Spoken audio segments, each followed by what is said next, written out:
Hello everyone and welcome to this video.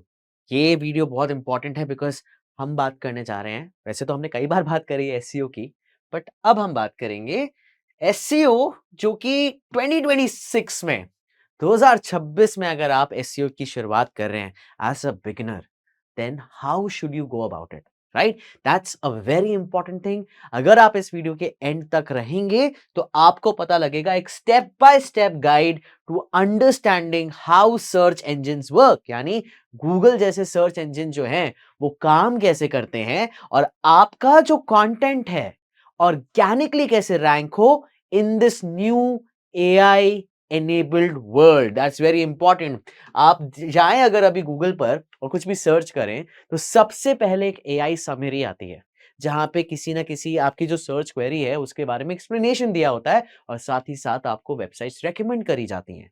And then उसके बाद आप देखते हैं पहले पेज पे कौन सी अलग अलग तरीके की वेबसाइट्स लिस्ट करी गई हैं।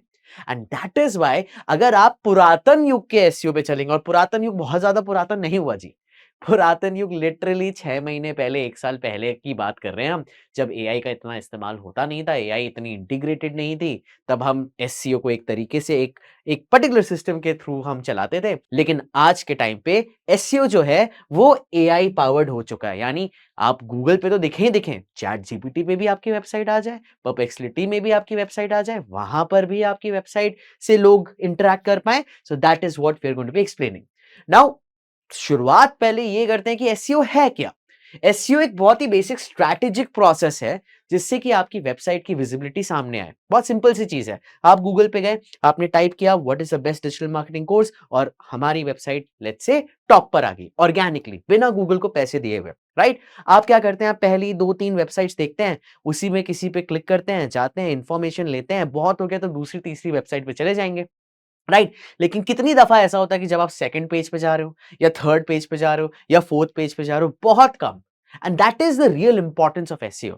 अगर हम चाहते हैं कि सही कस्टमर जिसका इंटेंट हो, जो ढूंढ रहा है कोई चीज, जिसकी एक प्रॉब्लम हो और उस प्रॉब्लम को सॉल्व करने के लिए वो गूगल पर आया है या चैट जीपीटी पे कुछ प्रॉम्प्ट लिख रहा है, वहां आपका प्रोडक्ट, आपकी सर्विस, आपकी वेबसाइट उनको नजर आ जाए, ताकि वो आपकी वेबसाइट पर आए, आपसे इंटरैक्ट करें, या तो आपको अपना कॉन्टैक्ट इंफॉर्मेशन दें या फिर आपका प्रोडक्ट खरीदें, राइट? सो वेरी सिंपली हम ऐसी कौन सी चीजें करें अपनी वेबसाइट पर जिसके वजह से आपकी वेबसाइट गूगल की लिस्टिंग में पहले पन्ने पर पहुंच जाए, राइट? तो वो एसईओ है, improving your websites visibility, right? इसमें क्या क्या चीजें इन्वॉल्व होती हैं? आपके कंटेंट को ऑप्टिमाइज करना, आपके कंटेंट को सही स्ट्रक्चर में ढालना, आपकी वेबसाइट पर अथॉरिटी इंक्रीज करना, ऑर्गेनिकली आप चाहेंगे कि रेलेवेंट कीवर्ड्स, कीवर्ड्स क्या हुए जो आप सर्च कर रहे हैं, जिसको हम सर्च क्वेरी कहते हैं, वो हमारी वेबसाइट के लिए कीवर्ड्स हो जाते हैं,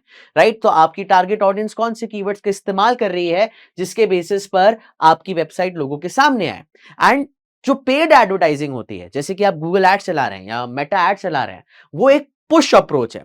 मतलब आप उसमें पैसा जलाते रहेंगे, जलाते रहेंगे, जलाते रहेंगे, जब तक जला रहे हैं तब तक लोग आपको देख रहे हैं, तब तक लोग आपके पास पहुंच रहे हैं। इसका मतलब ये नहीं है कि वो खराब चीज है, वो भी बढ़िया चीज है, वो एक स्ट्रैटेजी है। लेकिन अगर आपको एक लॉन्ग टर्म ग्रोथ चाहिए, आप चाहते हैं एक सस्टेनेबल ग्रोथ हो कि यार हमेशा तो हम इतना पैसा नहीं लगा सकते, तो हम चाहेंगे चीजें हमारे पास ऑर्गेनिकली आए। ऑर्गेनिकली का मतलब बिना पैसा खर्च करे हुए, बिना गूगल मेटा को पैसा दिए हुए हमारी वेबसाइट पे ट्रैफिक आए, लोग हमसे बातचीत करें, हमारे प्रोडक्ट्स को खरीदें, राइट? और इंटेंट बेस्ड लोग आए, ऐसे नहीं कि अरे गैर नथु गैर सब आ रहे हैं हमारे वेबसाइट पे। नहीं, हम चाहेंगे कि जो लोग मेरी टारगेट ऑडियंस में है, जिनकी जरूरत है, जिनकी प्रॉब्लम है, जिनका पेन पॉइंट है, वो मेरी वेबसाइट पर आए। And therefore SEO becomes one of the most cost effective and sustainable digital marketing strategy, right?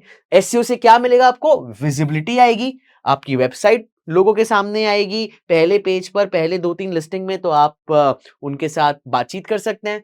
साथ ही साथ आपकी वेबसाइट ऑर्गेनिकली रैंक करेगी, आपको गूगल को पैसा देना नहीं पड़ेगा कि हमारी वेबसाइट को पहले पन्ने पे लाओ, पहले पेज पे लाओ, बिल्कुल जरूरत नहीं पड़ेगा, और आपके पास एक हाई क्वालिटी ट्रैफिक आएगा। अल्टीमेट गोल जो होता है, अल्टीमेट एम जो होता है एसईओ के पॉइंट ऑफ व्यू से, वो है कि हम ट्रैफिक लाएं, ट्रैफिक यानी ज्यादा से ज्यादा यूजर्स हमारी वेबसाइट पे आए, उनको हम एक ट्रस्ट वर्दी वेबसाइट दिखा पाए, कंटेंट दिखा पाए, वो हम पे विश्वास कर पाए और उसके वजह से हमारे पास कन्वर्जन्स आए, right? So visibility which will bring us traffic, content on the website, usage of the website, structure of the website is what will build trust and that will bring us to conversions. Remember that, guys. Now क्यों 2026 में SEO बहुत ज्यादा important हो गया जी? Because 90% से भी ज्यादा जो सर्च जर्नीज हैं, कस्टमर्स अगर किसी चीज को ढूंढ रहे हैं, चाहे वो जूता हो, चाहे वो बेल्ट हो, चाहे वो ऑनलाइन कोर्स हो, चाहे वो मालदीव्स का वेकेशन का पैकेज हो, सबसे पहले कहां जा रहे हैं? सबसे पहले आप गूगल पे जा रहे हैं। कस्टमर्स की जर्नी आज भी सर्च इंजन से शुरू होती है। और एक और आज का सत्य है, वो क्या है कि अगर आप एडवर्टाइजमेंट में जा रहे हैं, अगर आप पेड एड्स में जा रहे हैं, तो पेड एड्स की कॉस्ट डबल हो चुकी है। क्योंकि प्रॉब्लम क्या है? प्रॉब्लम भी है, एक अच्छी चीज भी है कि आपका एज अ यूजर बहुत सारा समय यूट्यूब पर, इंस्टाग्राम पे जा रहा है और सारे ब्रांड्स भर के वहां पे पैसा लगा रहे हैं, राइट? भर के वहां पे एड चला रहे हैं। तो अगर आपके एड्स अच्छे नहीं हुए तो आप 2 गुना 3 गुना ज्यादा पैसा खर्च कर देंगे आपके टारगेट ऑडियंस को अपनी ओर खींचने के लिए, राइट? पर अगर आप एक न्यू एज कंपनी है, आपके पास ज्यादा पैसा नहीं है, तो आप शायद कम पैसा लगाएंगे पेड एड्स पे, लेकिन आपका ज्यादा फोकस रहेगा एसईओ पे, so that you get the right kind of ROI, right? And at the same time, अगर एक बार आपकी वेबसाइट या वेबसाइट का कोई भी पेज रैंक कर गया, तो उसको वहां से हटाना बहुत मुश्किल है बाकी कंपनीज और बाकी कंपेटिटर्स के लिए। इसका मतलब यह है कि एक बार की मेहनत आपको सालों साल तक फल देती रहेगी। It's like a real estate investment. आपने जमीन खरीदी, अभी 10 लाख की खरीदी, लेकिन आपको पता है 5 साल बाद इसकी वैल्यू डबल हो जाएगी, 10 साल बाद ट्रिपल हो जाएगी, 20 साल बाद पता नहीं 100 गुना हो जाएगी, अगर आप दिल्ली, नोएडा, गुड़गांव में रहते हैं तो, राइट? तो कंपाउंडिंग इफेक्ट आपको मिलता है। दूसरी चीज क्या हो रही है, ये तो जनरल आपका क्यों एसईओ मैटर करता है, ठीक है? अभी at the same time AI powered answers भी बढ़ गए हैं, चाहे वो चैटबॉट्स हो, चाहे वो गूगल का खुद का एआई समरी देना हो आपके लिए, तो वहां पर एआई पावर्ड जो सर्च इंजन भी हैं या एआई चैटबॉट्स भी जो हैं, वो उन पर्टिकुलर वेबसाइट्स को ज्यादा फोकस में लाते हैं, ज्यादा रैंक करवाते हैं, ज्यादा विजिबिलिटी देते हैं, जिनका सही तरीके से एसईओ किया गया हो। तो अगर आपने एसईओ ढंग से करा हुआ है, तो आप ऑलरेडी रेडी हैं एआई सर्च इंजन्स के पॉइंट ऑफ व्यू से भी, right? This is why SEO still matters in 2026। But सीखने से पहले हमें यह जानना चाहिए कि सर्च इंजन जैसे कि गूगल, जैसे कि याहू, जैसे कि बिंग, ये काम कैसे करते हैं, राइट? ये अंडरस्टैंड करना जरूरी है। मैकेनिक्स, किसी भी चीज को अगर आपको सही तरीके से समझना है, तो उसके बिहाइंड द सीन्स क्या चल रही है, उसके पीछे क्या हो रहा है, वो जानना भी जरूरी है, राइट? सो यहां पे बेसिकली 3 चीजें होती हैं: crawling, indexing and then ranking. अब क्रॉलिंग क्या है? क्रॉलिंग मान लीजिए ऑटोमेटेड बॉट्स हैं, जिन्हें हम वेब स्पाइडर्स भी कहते हैं। वेब स्पाइडर्स गूगल के होते हैं, बिंग के होते हैं, जितने भी सर्च इंजन हैं इनके वेब स्पाइडर्स होते हैं। इनका एक ही काम होता है, इंटरनेट में जितनी वेबसाइट्स हैं उनको जाके क्रॉल किया जाए, ठीक है? क्रॉल क्यों करना है? ताकि वहां से इंफॉर्मेशन निकाली जाए, राइट? कि इस वेबसाइट में, इस पन्ने में क्या लिखा गया है। अब खाली क्रॉल करके पढ़ के कुछ नहीं होता, क्रॉल करने के बाद उस इंफॉर्मेशन को कहीं ना कहीं इंडेक्स किया जाता है। पेजेस को एनालाइज किया, उसको फिर स्ट्रक्चर में डाला, कैटेगराइज किया और एक बहुत बड़ा डेटाबेस बनाया गया गूगल के अंदर, जहां पे आपका कंटेंट है, आपके इमेजेस हैं, आपकी पूरी वेबसाइट है। तो जो क्रॉलर्स वेबसाइट्स को क्रॉल कर रहे हैं, फिर उसके बेसिस पे उसको डेटाबेस में स्टोर कर रहे हैं। अब जब कोई यूजर जाता है गूगल पर या किसी भी सर्च इंजन पर, वो टाइप करता है अपनी सर्च क्वेरी, तो ये सर्च इंजन क्या करते हैं, वो अपने इंडेक्स में जाते हैं और आपने जो सर्च टर्म टाइप किया, उसके बेसिस पर जो most relevant and highly optimise SEO website जो है, उसके आपके सामने लाएगा। तो सिंपली समझिए, मान लीजिए ये बहुत सारी वेबसाइट्स हैं, ठीक है? और गूगल क्या करेगा, ये अलग अलग वेबसाइट्स हैं, ये वेब क्रॉलर्स या स्पाइडर्स आप कह लीजिए, जो कि ऑटोमेटेड बॉट्स हैं, प्रोग्राम्स हैं, ये आपकी और जितनी भी वेबसाइट्स हैं इनको स्कैन करेंगे, ठीक है?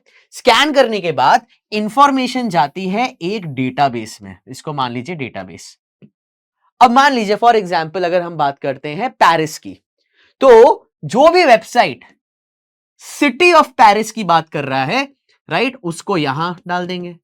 अब जो भी वेबसाइट बात कर रही है आईफिल टावर की, जो पेरिस में है, उसको इधर इस सेक्शन में डाल देंगे। अब जो भी वेबसाइट बात कर रही है फूड ऑप्शंस इन पेरिस की, उसको इस ऑप्शन में डाल देंगे, इस खांचे में डाल देंगे। सोचिए आप एक लाइब्रेरियन है, आप लाइब्रेरी गए होंगे सब लोग, है ना? तो उसमें क्या होता है, आप जब लाइब्रेरियन के पास जाते हैं, आप कहते हैं कि मुझे मैथ्स की आरडी शर्मा चाहिए, तो वो आपको बोलते हैं भैया कहीं पे भी चले जाओ मिल जाए। नहीं, वो बोलेंगे कि भैया सेकंड फ्लोर पे जाओ, सेकंड फ्लोर में जो मैथ्स का सेक्शन है वहां जाइए। फिर आपसे पूछा जाएगा आपको कौन से क्लास की आरडी शर्मा चाहिए, आप कहेंगे 12वीं कक्षा की चाहिए, तो बोलेंगे अच्छा मैथ्स के सेक्शन में जाके 12th क्लास का सेक्शन देखो और उसका जो टॉप शेल्फ है वहां आपको आरडी शर्मा मिल जाएगी, राइट? तो लाइब्रेरियन भी आपको गाइड कर रहा है। तो ये जो इंडेक्स का प्रोसेस है वो बेसिकली यही है कि एक लाइब्रेरी में सही इंफॉर्मेशन को, सही वेबसाइट को सही खांचे में डाला जाए, ताकि जब कोई यूजर सर्च कर रहा है, फॉर एग्जाम्पल आपने सर्च किया best food options in Paris, तो सर्च इंजन क्या करेगा, वो यहां जाएगा, यहां देखेगा कितनी सारी वेबसाइट्स हैं, उनमें से जो सबसे best websites, relevant websites, SEO optimise websites हैं, उनको आपके सामने पहले पेज पर लेकर आएगा, राइट? बाकी की वेबसाइट्स दूसरे पेज पे होंगी, तीसरे पेज पे होंगी, चौथे पेज पे होंगी, राइट? तो गूगल क्या चाहता है, ये तो आपने समझ लिया कि भैया सर्च इंजन के बिहाइंड द सीन्स क्या चल रहा है। गूगल क्या चाहता है, गूगल चाहता है, उसका मिशन क्या है कि दुनिया भर की इंफॉर्मेशन को अच्छी तरीके से समेटा जाए और लोगों के लिए यूजफुल तरीके से एक्सेसिबल बनाया जाए। Information should be accessible to the users, ये इसका मेन मिशन है। और इसको अचीव करने के लिए गूगल एल्गोरिदम्स चलाता है, राइट? पूरा एसईओ ऑडिट करता है, वेबसाइट देखता है कि कौन सी बढ़िया यूआई यूएक्स के साथ है, कौन सी फास्ट नेविगेशन के साथ है, किस वेबसाइट में अथॉरिटेटिव कंटेंट है, किस वेबसाइट में रेलेवेंट कीवर्ड्स हैं। तो ये पूरी बैकएंड पे चीजें चल रही हैं और इसीलिए इसीलिए गूगल चाहेगा आपकी वेबसाइट कैसे रैंक हो, वो तब करेगा जब आपकी वेबसाइट पे रेलेवेंट आंसर्स हो। कंटेंट आपने ऐसा बनाया है अपनी वेबसाइट पे जो लोगों की प्रॉब्लम्स को एड्रेस करे, कि लोग ढूंढ क्या रहे हैं, लोग जानना क्या चाह रहे हैं, राइट? साथ ही साथ आपकी वेबसाइट में there is expertise, there is credibility, ठीक है? मतलब आपने कुछ रैंडम फैक्ट नहीं डाले हुए हैं, आपने जो डाले वो अपने एक्सपीरियंस के साथ डाला हुआ है, आपने ट्रस्ट फैक्टर्स डाले हैं या आपने लोगों को साइट किया हुआ है, आपकी वेबसाइट पे जो इंफॉर्मेशन है वो हाईली रेलेवेंट है, ट्रस्टवर्दी सोर्सेज से आ रही है, राइट? उसके बाद वेरी इंपॉर्टेंटली कि आपकी वेबसाइट फास्ट एंड यूजेबल होनी चाहिए।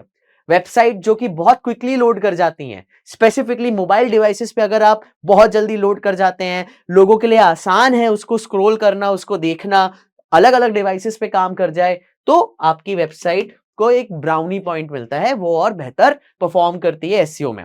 And then obviously it's very important कि आपकी वेबसाइट रियल वैल्यू दे रही हो, content that genuinely helps users. और यहां पर गूगल का एक फ्रेमवर्क है जिसे हम कहते हैं EEAT। अब ये क्या है, इसको गूगल पे जाके सर्च करिए, वरना DM digital marketing course with AI उसको एक्सप्लोर करिए, राइट? सो ये गूगल का फ्रेमवर्क है जो बहुत हाईली यूटिलाइज किया जाता है for creating right kind of websites which are high in authority, relevant in terms of content, real value provide कर रहे हैं and fast and usable sites हैं, राइट? सो अगर हम एसईओ की बात करें तो आपको क्या क्या चीजें सीखनी चाहिए, क्या क्या चीजें आपको पता होनी चाहिए अगर उसको आपको इंप्लीमेंट करना है सही से। सबसे पहली चीज होती है टेक्निकल एसईओ। इसमें क्या आता है, वेबसाइट की सेहत, वेबसाइट की स्पीड, मोबाइल फ्रेंडली है या नहीं, इजीली क्रॉलेबल है या नहीं, इजीली इंडेक्सेबल है या नहीं। और यहां पर हमें काम करना होता है साइट के आर्किटेक्चर पर, आपके वेबसाइट की पेज स्पीड पर, आपके पेज की मोबाइल रिस्पॉन्सिवनेस पर। ये टेक्निकल एसईओ है, यहां पे आपको डेवलपर्स की मदद लगती है। ऑन पेज एसईओ आ जाता है विच इज वेरी इंपॉर्टेंट। इसमें हमारी बात होती है कि जो भी काम आप वेबसाइट के अंदर कर रहे हैं, वेबसाइट के अंदर किया जाने वाला जो भी काम है जिससे कि वो रैंक करे, उसे हम ऑन पेज एसईओ कहते हैं। इसमें कंटेंट ऑप्टिमाइजेशन आता है, कौन से सही कीवर्ड्स आपको यूज करने हैं, कहाँ उसको प्लेस करने हैं, राइट? हेडर टैग्स क्या होने चाहिए, इंटरनल लिंकिंग है या नहीं। तो इसमें आपकी वेबसाइट का title tag, Meta descriptions, heading tag जिन्हें हम कहते हैं H1 से H4, सही कीवर्ड्स यूज करना, इमेजेस को सही तरीके से ऑल्ट टेक्स्ट डालना, ये सारी चीजें आती हैं ऑन पेज एसईओ में। ये काफी ज्यादा इंपॉर्टेंट है। फिर आ जाता है आपका ऑफ पेज एसईओ कि आप अपनी वेबसाइट की अथॉरिटी कैसे बढ़ाएं। बहुत सिंपल सा इसका एग्जाम्पल दूंगा कि अगर आप मुझे डिजिटल मार्केटिंग में अथॉरिटी समझते हैं, प्लीज समझ लीजिए, अभी तक तो समझ ही जाना चाहिए। तो अगर मेरे पास कोई कंपनी आती है और कहती है कि मुझे 4 लोग चाहिए डिजिटल मार्केटिंग के लिए, तो मैंने रमेश, सुरेश, राहुल और प्रिया का नाम दे दिया। अब कंपनी जानती है कि प्रियश निगम डिजिटल मार्केटिंग में अथॉरिटी है, तो अगर इन्होंने ये 4 रेफरेंस दिए हैं तो इनको हम हायर कर लेते हैं, अच्छे ही होंगे, राइट? और रमेश, सुरेश, राहुल और प्रिया मुझे सही तरीके से प्रूव भी कर देते हैं, अच्छा काम करके, उनकी नॉलेज है, बढ़िया है, सही है। तो मैं बन जाता हूं इस फील्ड की अथॉरिटी और मैं रेफर कर रहा हूं website A, website B, website C, website D. तो गूगल को क्या लगता है कि ये राहुल, प्रिया, रमेश, सुरेश को प्रियश ने रेकमेंड किया है, प्रियश की वेबसाइट पे इनकी वेबसाइट का लिंक है, तो ये बढ़िया वेबसाइट्स होंगी, इनको रैंक कर दिया जाए। तो ये ऑफ पेज है और इस प्रोसेस को हम कहते हैं बैक लिंकिंग। तो हमें अथॉरिटी बिल्ड करनी है बैकलिंक्स के साथ, सोशल सिग्नल्स के साथ, पीआर के साथ। तो आपको चाहिए क्वालिटी बैकलिंक्स, आपके डोमेन की अथॉरिटी बढ़ना, सोशल प्रूफ बनाना और अलग अलग जगहों पर जिसे हम कहते हैं ऑनलाइन पीआर, वो करवाना, जिसके चलते आपकी वेबसाइट की विजिबिलिटी और बढ़ती है, आपको ऑथेंटिसिटी मिलती है, राइट? एंड फिर very very important is your content SEO, which means creating valuable relevant content that matches the user intent. User क्यों जाता है गूगल पर? या तो उसको कोई इंफॉर्मेशन चाहिए, या उसको कंपैरिजन करना है, या उसको कुछ खरीदना है। तो आपका कंटेंट ऐसा होना चाहिए कि हर एक इंटेंट के बेसिस पर आपने सही कंटेंट डाला है अपनी वेबसाइट पर। तो आपकी रिस्पॉन्सिबिलिटी क्या होगी? इंटेंट को मैच कराना, राइट? कॉम्प्रिहेंसिव कवरेज रखना कंटेंट का, remember real valuable content, and regularly updating your website also becomes very important. जितना फ्रेश, यूनिक, एक्सपर्ट कंटेंट होगा उतना आपके लिए फायदेमंद होगा। तो आप अगर एसईओ को सीखना चाहते हैं और एसईओ के साथ एक करियर बनाना चाहते हैं स्पेसिफिकली 2026 में, तो आपके पास ये अलग अलग ऑप्शंस बनते हैं।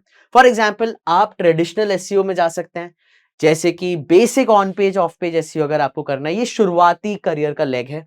वहां से आप लोकल एसईओ में जा सकते हैं, जैसे आपने देखा होगा Google my business, Google map locations, वहां आप जब सर्च करते हैं हेयर सैलून नियर मी तो कुछ लिस्टिंग्स ऊपर आ जाती हैं, वो लोकल एसईओ हो गई, राइट? उसके बाद आ जाता है ई कॉमर्स एसईओ। अगर आप सर्च करते हैं बाय बेल्ट्स अंडर 499 तो कुछ वेबसाइट्स आपको इमीडिएटली सामने नजर आ जाती हैं, वो ई कॉमर्स एसईओ है। फिर टेक्निकल एसईओ, यहां पर आपको थोड़ा सा कोडिंग और डेवलपमेंटल नॉलेज भी होनी चाहिए।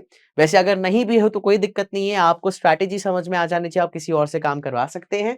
तो यहाँ वेबसाइट की स्पीड बढ़िया हो, इजीली आप टेक्निकल इश्यूज रिजॉल्व कर पाए, उस पर ध्यान दिया जाता है। फिर आ जाता है प्रोग्रामेटिक एसईओ। यहां पर आप कह रहे हैं कि एक ही साथ hundreds and thousands of optimise pages बन रहे हैं आपके यूजिंग टेम्पलेट्स एंड ऑटोमेशन। ये बहुत ही नेक्स्ट लेवल पे चीज हो जाती है कि डिपेंडिंग अपॉन आपको क्या डेटा मिल रहा है, डिपेंडिंग अपॉन आपको क्या सिग्नल्स मिल रहे हैं, उसके बेसिस पर आपके लैंडिंग पेजेस पे लैंडिंग पेजेस क्रिएट होते जा रहे हैं, होते जा रहे हैं, होते जा रहे हैं। एंड मोस्ट इंपॉर्टेंटली आज के टाइम पर है एआई या फिर आंसर इंजन एसईओ, यानी चैट जीपीटी पे आपकी वेबसाइट कैसे आ जाए, परप्लेक्सिटी पे कैसे आ जाए, जेमिनाई पे कैसे आ जाए। So optimising content for AI overviews, chat bots, voice assistants, ये आपके लिए इंपॉर्टेंट हो जाता है। सो लेट्स अंडरस्टैंड कीवर्ड्स पहले, क्योंकि एसईओ की जो सबसे बेस चीज होती है वो है आपके कीवर्ड्स। कीवर्ड्स क्या है? ये आपके एसईओ की फाउंडेशन है। ये रिप्रेजेंट करते हैं कि लोग जो टाइप कर रहे हैं, क्या टाइप कर रहे हैं गूगल पर, जिसकी वजह से आपकी वेबसाइट लोगों के सामने आए। And modern SEO does not just simply mean putting up the keyword, it also means understanding the intent behind putting the keyword। User का इंटेंट क्या है? फॉर एग्जाम्पल, अभी आप खुद जाके सर्च करके देखिए, अगर आप केवल गूगल पे हेयर ट्रांसप्लांट लिखते हैं, एंटर दबाते हैं, तो आपको हेयर ट्रांसप्लांट से रिलेटेड इंफॉर्मेशन मिलेगी कि ये है क्या, प्रोसेस क्या है, राइट? फिर अगर आप टाइप करते हैं which is the best hair transplant institute in Noida, तो आपको हेयर ट्रांसप्लांट की इंफॉर्मेशन नहीं मिलेगी, आपको दिखाई जाएगी कि अच्छा institute number 1, institute number 2, institute number 3 उनकी वेबसाइट्स आएंगी। और अगर आप लिखते हैं बुक हेयर ट्रांसप्लांट अपॉइंटमेंट, तब आपको केवल वो वेबसाइट्स दिखेंगी जहां पे जाके आप बुक कर रहे हैं। तो इसमें एक समांतर चीज क्या है? What is the common thing over here? Hair transplant, the keyword. But इसके पहले अगर आपने क्या यूज किया, इसके बाद में आपने क्या यूज किया, उस पर निर्भर करता है कि यूजर का इंटेंट क्या था, उसकी मंशा क्या थी। That is why we talk about these 4 type of keywords. Very important, please इसको ध्यान से देखना। इंफॉर्मेशनल कीवर्ड, कि यूजर क्या नॉलेज सीख करने की कोशिश कर रहा है। For example what is SEO, ये इंफॉर्मेशनल है। फिर कमर्शियल कीवर्ड्स, यहां यूजर कंपेयर कर रहा है, ठीक है, उसको पता है एसईओ क्या है, अभी यहां पे अलग अलग चीजें कंपेयर कर रहा है। For example best SEO tools for 2026, जो आप रिसर्च करते हैं बिफोर बाइंग। फिर आ जाता है ट्रांजैक्शनल, इसका मतलब क्या है, यहां यूजर रेडी है टू टेक एन एक्शन और टू बाय। तो कैसी सर्च क्वेरी हो सकती है? Buy SEO course online, right.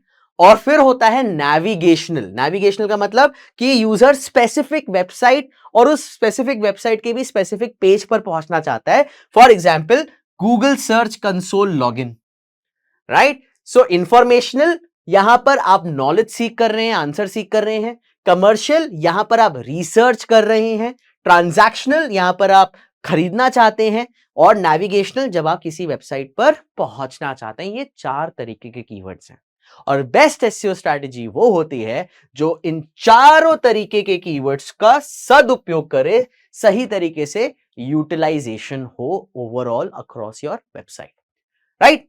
So now SEO and paid ads, इनमें दोनों में फर्क क्या है और कब आपको कब यूज करना चाहिए, क्या यूज करना चाहिए, इन दोनों की बहुत ज्यादा जरूरत है डिजिटल मार्केटिंग में। हर किसी की अपनी एक पहचान है, अपनी एक जरूरत है, अपना एक मकसद है। लेकिन आपको यह समझना है, मैं ये जनरली कहता हूं कि दोनों को साइमल्टेनियसली, ये दोनों चीजें आपके डिजिटल मार्केटिंग प्लान में होनी चाहिए। आप कुछ एफर्ट्स एसईओ पे करें, कुछ एफर्ट्स पेड एड्स पे करें, लेकिन फर्क भी समझना चाहिए आपको। जैसे फॉर एग्जांपल अगर हम टाइमलाइन की बात करें, तो एसईओ लॉन्ग टर्म इन्वेस्टमेंट है। ये वो खरगोश और कछुए की रेस का कछुआ है, जीतेगा जरूर लेकिन स्लो एंड स्टेडी। वही पेड एड्स की बात करें तो आपको इमीडिएट रिजल्ट्स मिलते हैं। सस्टेनेबिलिटी, यानी कि कितना आसान है इसको लॉन्ग टर्म पे चलाना। एसईओ ओवर टाइम आपको कंपाउंडिंग, आपको रिजल्ट मिलेंगे, यानी एक साल आपको अच्छा मिला, दूसरे साल आपको डबल ट्रिपल मिल सकता है। वेराज पेड एड्स, जैसे ही आपने बजट खत्म किया, आपके रिजल्ट्स आना खत्म। जैसे ही आपने गाड़ी में पेट्रोल डालना बंद कर दिया, गाड़ी आपकी चलनी बंद, राइट। अगर ट्रस्ट लेवल की बात करें तो एसईओ बिकॉज ऑर्गेनिक है, लोग खुद से टाइप करके आपकी वेबसाइट पे पहुंच रहे हैं, यहां आपको हाई ट्रस्ट फ्रॉम यूजर्स मिलता है। वेराज पेड एड्स में अगर आप सही तरीके से पेड एड्स रन कर रहे हैं तो वहां भी आप ट्रस्ट क्रिएट कर सकते हैं, लेकिन जनरली लोगों को पता होता है कि वो एड पे क्लिक कर रहे हैं, so they know that it is being promoted, alright. Cost की बात करें तो यहां पे टाइम और कंटेंट इन्वेस्टमेंट ज्यादा है। आपको काफी टाइम डालना पड़ता है, आपको काफी ज्यादा कंटेंट क्रिएट करना पड़ता है, और उस कंटेंट को क्रिएट करने के लिए या तो आप खुद करें या आप किसी को हायर करेंगे, वो आपकी कॉस्ट है। वेराज अगर पेड एड्स की बात करें तो पर क्लिक या पर इंप्रेशन आपको गूगल को या मेटा को पैसे देने हैं, और यहां पे आपको हैवी बजट यानी 1000, 1500, 2000 रुपए प्रति दिन का बजट डालना पड़ सकता है, राइट। अगर हम सीटीआर की बात करें, क्लिक थ्रू रेट, कि मेरी वेबसाइट या मेरा जो एड है लोगों के सामने आया, 10 लोगों के सामने आया और 10 में से कितने प्रतिशत लोगों ने क्लिक किया। जनरली अगर आपकी वेबसाइट एसईओ के लिए रैंक हो गई, आप पहले पेज में आ गए, पहले पेज में भी पहले 5 लिस्टिंग्स में आ गए, तो ज्यादा लोग आपको क्लिक करेंगे, आपकी वेबसाइट पर आएंगे। वेरास एड्स में सीटीआर जनरली कम होता है, बिकॉज लोगों को पता है कि ये तो विज्ञापन है, ये एड है, राइट। अब एसईओ बेस्ट किसके लिए है? जो लोग या जो companies long term assets create करना चाहते हैं, वो अभी केवल शॉर्ट टर्म की नहीं सोच रहे हैं, वो बहुत दूर की सोच रहे हैं। तो इसीलिए वो पेड एड्स भी रन करेंगे, लेकिन एसईओ को भूलेंगे नहीं, एसईओ पे भी एफर्ट चलता रहेगा, राइट। और paid ads generally quick campaigns या टेस्टिंग के लिए इस्तेमाल किए जाते हैं कि फटाफट हमने पैसे लगाए, सीजन चल रहा है, हम मिस नहीं करना चाहते सेल्स को, तो आपने पैसे लगाए और आपके पास रिजल्ट्स आए, राइट? सो आपको अगर एक पर्टिकुलर एसईओ जर्नी में जाना है, it's not a quick fix, right? ये ऐसा नहीं कि चुटकी बजाई और आपके पास रिजल्ट आ गए।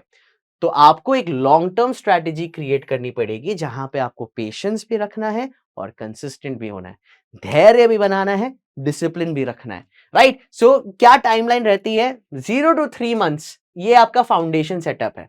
इसमें आपकी वेबसाइट का टेक्निकल सेटअप होगा, आप कीवर्ड रिसर्च करेंगे, आप कंटेंट प्लानिंग करेंगे, आप अपनी वेबसाइट को इनिशियली ऑप्टिमाइज करेंगे। आप बेसिकली एक नींव रख रहे हैं एसईओ के पॉइंट ऑफ व्यू से, ताकि आपको रैंकिंग्स मिले। फेज 2 में क्या होता है? यहां पे आपको रिजल्ट्स या आप कह लीजिए मूवमेंट फेज है। ये फेज 2 3 से 6 महीने के बीच में, यहां आपके जो पेजेस है वो इंडेक्स होना स्टार्ट हो जाते हैं, यानी आपकी वेबसाइट्स गूगल के क्रॉलर आ रहे हैं और उसको डेटाबेस में डालते जा रहे हैं, राइट? आपको इंप्रेशंस बढ़ते हुए नजर आएंगे। आपको दिख जाएगा कि कुछ आपके जो कीवर्ड्स हैं, कुछ आपके जो पेजेस हैं, वो थर्ड पेज या फिफ्थ पेज से सेकंड पेज पर आ गए और आपका मोमेंटम बढ़ता जाता है। और आपको जो मेन रिजल्ट है वो 6 से 12वें महीने में दिखता है। यहां आपको दिख जाता है कि आपकी रैंकिंग बढ़ रही है, ट्रैफिक एक कंसिस्टेंट ग्रोथ पे जा रहा है, राइट? आपको आरओआई नजर आ रही है और आपकी जो अथॉरिटी है वो स्ट्रेंथन होते जा रही है। और 12वें महीने के बाद आपका स्केलिंग शुरू हो जाता है कि आपने अपनी अथॉरिटी बना ली, आपने अपना न्यू कंटेंट रैंक करा लिया, आपको पता लग गया कि ये एफिशिएंट चैनल है to attract good quality traffic, तो आप इसको डबल डाउन कर देते हैं, ट्रिपल डाउन करते हैं। जहां 4 पीसेस ऑफ कंटेंट बना रहे थे, आप 8 बनाएंगे। आप 10 कीवर्ड्स पे रैंक कर गए, अब आप 20 कीवर्ड्स और आइडेंटिफाई करेंगे और उसको बढ़ाना है।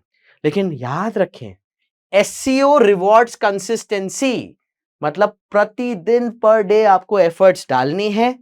जो वेबसाइट रेगुलरली पब्लिश करती है, अपनी क्वालिटी मेंटेन करके रखती है और अपडेटेड रहती है, वही वेबसाइट आउट परफॉर्म करती है बाकी वेबसाइट से।